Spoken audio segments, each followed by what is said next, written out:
요즘 제 주위에 이종 소형 면허를 취득했다 이런 소식이 많이 들려옵니다. 좀 반가운 소식이죠.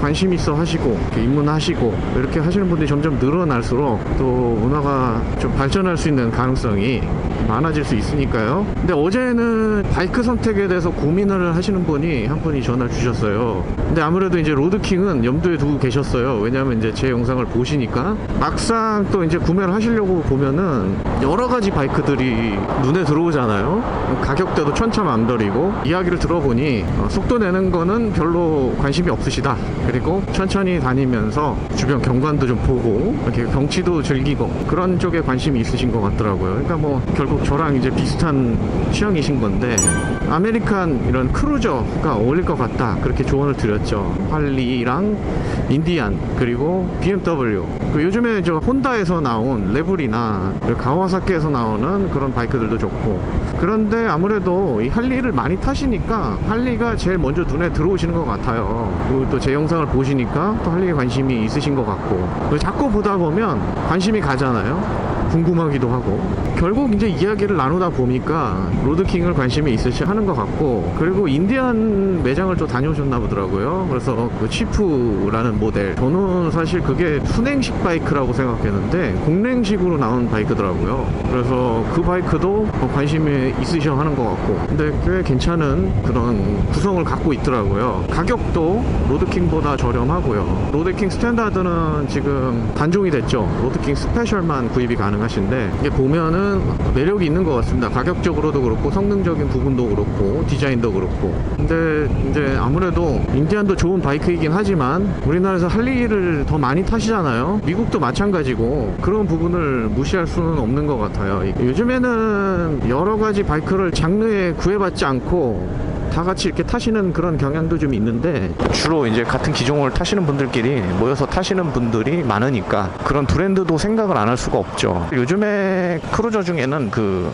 R18이 굉장히 좋은 것 같아요. 성능도 좋은데 가격도 굉장히 좋더라고요. 프로모션도 하고 있어서 젊은 분들이 많이 좀 선택을 하시는 것 같은데 저도 사실 그 이 다리 포지션만 아니면 참 좋다고 생각해요. 아무래도 이제 그 박스 엔진이 이 앞에 정강이 쪽에 딱 막고 있으니까 구조적으로 그렇게 나올 수밖에 없는 구조인데 또 그게 또 멋이잖아요. 그러니까 그게 좋으신 분들은 그쪽으로 가셔도 괜찮을 것 같고 주변에 계신 분들이 어떤 바이크를 타느냐에 따라서도 또 이 결정을 하는 경우가 많이 있는 것 같아요. 저 같은 경우도 그랬고 저는 이제 할리 브랜드를 생각하고는 있었는데 펫보이를 생각하다가 이제 로드킹을 구매한 경우고 무조건 로드킹을 해야 된다. 그래야 기변병이 안 온다. 그 말만 믿고 이제 이걸 사게 된 거죠.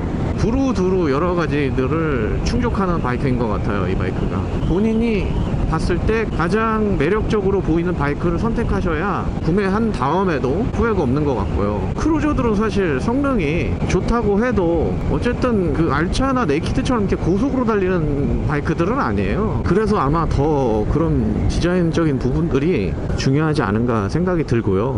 디자인을 마음에 들어서 샀는데 같이 타는 분들이 어떤 바이크를 타느냐도 되게 좀 중요한 것 같아요. 예를 들면 투어링이 같이 라이딩을 하면 기름 넣는 거 일단은 좀 비슷하잖아요. 그 거리가 그렇기 때문에 좀 편한 게 있더라고요. 같이 다니기에 기어비도 좀 비슷해서 같이 다니기에 좋은 것도 있고 왜냐하면 저는 5단인데 다른 바이크는 뭐 6단으로 가고 있거나 4단으로 가고 있으면 그것도 조금 매치가 어려운 부분이 있어요. 한쪽에서는 조금 불편해할 수도 있고 그래서 이제 그 같이 타는 분들이 어떤 바이크를 타느냐 그런 것도 사실 좀 중요한 것 같고요. 할리는 절대적으로 많잖아요. 타시는 분들이 커뮤니티도 제 생각엔 아마 동네마다 하나씩 있지 않을까 클럽이 그 정도로 많은 분들이 타고 계신 것 같아요. 그래서 도움을 받으실 수 있는 그런 것도 있고 그런 부분에서는 좀 유리한 부분이 있어요. 커뮤니티가 활성화가 돼 있으니까. 근데 요즘에는 혼자도 많이 타고 계셔갖고 또 그런 거를 상관없다고 생각하시는 분들도 많으신 것 같긴 해요. 근데 할리의 장점은 좀 그런 게 있는 것 같습니다. 근데 이제 할리의 단점이 있죠. 가격이에요. 다른 브랜드에 대비해서 가격이 비싸죠. 재작년부터인가요? 200만원, 300만원씩 오르더니 급기야 지금은 거의 이제 5천만원에 육박하는 그런 가격까지 와버렸어요.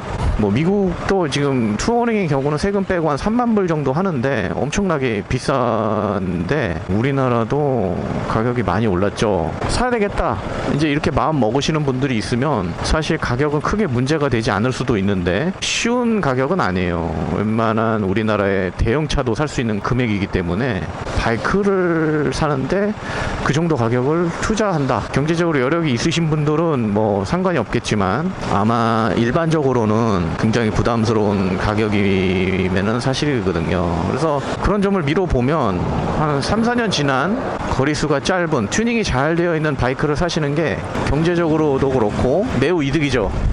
근데 중고값도 세차 값이 오르면서 같이 올랐어요.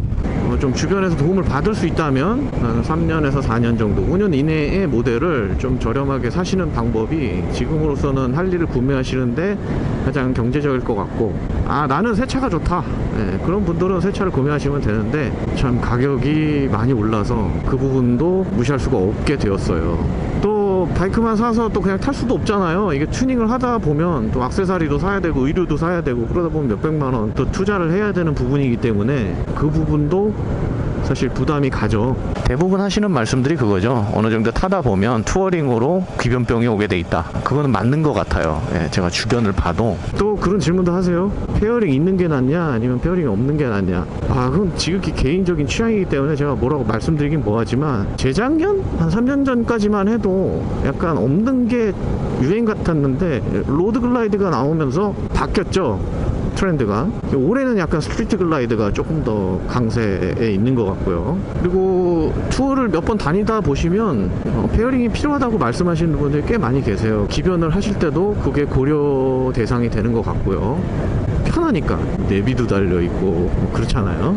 그런 부분들을 이제 염두에 두고 계신다면 페어링이 있는 게 나은 것 같고, 좀 가볍게 이렇게 저렇게 타고 싶다 그러면은 제 바이크처럼 이렇게 윈드실드를 떼었다 붙였다 할 수 있는 바이크, 이런 바이크도 좋을 것 같고요. 근데 저는 이제 투어링을 좀 추천을 드리고 싶고요. 뭐 시내에서 많이 타신다 그러신 분들은 소프트웨어 이런 차도 괜찮을 것 같아요. 근데 좀 다른 크루저를 타고 싶다, 이제 인디안이나 R18 같은 BMW 바이크도 괜찮을 것 같습니다. 그리고 일제 바이크도 괜찮다.